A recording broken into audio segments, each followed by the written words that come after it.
ಸಾಮ್ರಾಜ್ಯಕ್ಕೆ ಸಿಂಹಸ್ವಪ್ನವಾಗಿದ್ದ ಆ ಯುವಕನ ಶೌರ್ಯದ ಕಥೆ ಕೇಳಿದ್ದೀರಾ?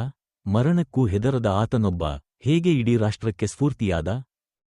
ಇಂದು ನಾವು ಭಾರತದ ಸ್ವಾತಂತ್ರ್ಯ ಸಂಗ್ರಾಮದ ಅಪ್ರತಿಮ ವೀರ ಚಂದ್ರಶೇಖರ್ ಆಜಾದ್ ಅವರ ಅಸಾಧಾರಣ ಜೀವನ ಪಯಣವನ್ನು ತಿಳಿಯೋಣ. ಆತನ ಪ್ರತಿಯೊಂದು ಹೆಜ್ಜೆಯೂ ದೇಶಪ್ರೇಮದ ಆಳವಾದ ಕಥೆ ಹೇಳುತ್ತದೆ. ಅಂದಿನ ಯುವಕರ ಮನಸ್ಸಿನಲ್ಲಿ ಬ್ರಿಟಿಷ್ ದಬ್ಬಾಳಿಕೆಯ ವಿರುದ್ಧ ಹೊತ್ತಿದ ಕೆಂಡ ಹೇಗೆ ಮಹಾನ್ ಜ್ವಾಲೆಯಾಯಿತು ಎಂದು ತಿಳಿಯೋಣ. ಆಜಾದ್ ತಮ್ಮ ಚಿಕ್ಕ ವಯಸ್ಸಿನಲ್ಲೇ ಸ್ವಾತಂತ್ರ್ಯಕ್ಕಾಗಿ ತಮ್ಮ ಜೀವನವನ್ನು ಮುಡಿಪಾಗಿಟ್ಟರು. ಬ್ರಿಟಿಷ್ ಪೊಲೀಸರಿಗೆ ಎಂದಿಗೂ ಜೀವಂತವಾಗಿ ಸಿಕ್ಕಿಬೀಳುವುದಿಲ್ಲ ಎಂದು ಪ್ರತಿಜ್ಞೆ ಮಾಡಿದ್ದರು. ಭಗತ್ ಸಿಂಗ್, ಸುಖದೇವ್, ರಾಜ್ಗುರು ಅವರಂತಹ ಮಹಾನ್ ಕ್ರಾಂತಿಕಾರಿಗಳೊಂದಿಗೆ ಸೇರಿ ಆಜಾದ್ ಬ್ರಿಟಿಷ್ ಆಳ್ವಿಕೆಗೆ ಭಾರೀ ಸವಾಲೊಡ್ಡಿದರು.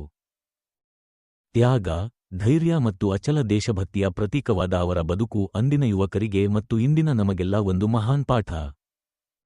ಅಂತಿಮವಾಗಿ ಅಲಹಾಬಾದ್ನ ಆಲ್ಫ್ರೆಡ್ ಪಾರ್ಕ್ನಲ್ಲಿ ಅವರು ತೋರಿದ ವೀರಾವೇಶ ಇತಿಹಾಸದ ಪುಟಗಳಲ್ಲಿ ಅಜರಾಮರವಾಗಿದೆ.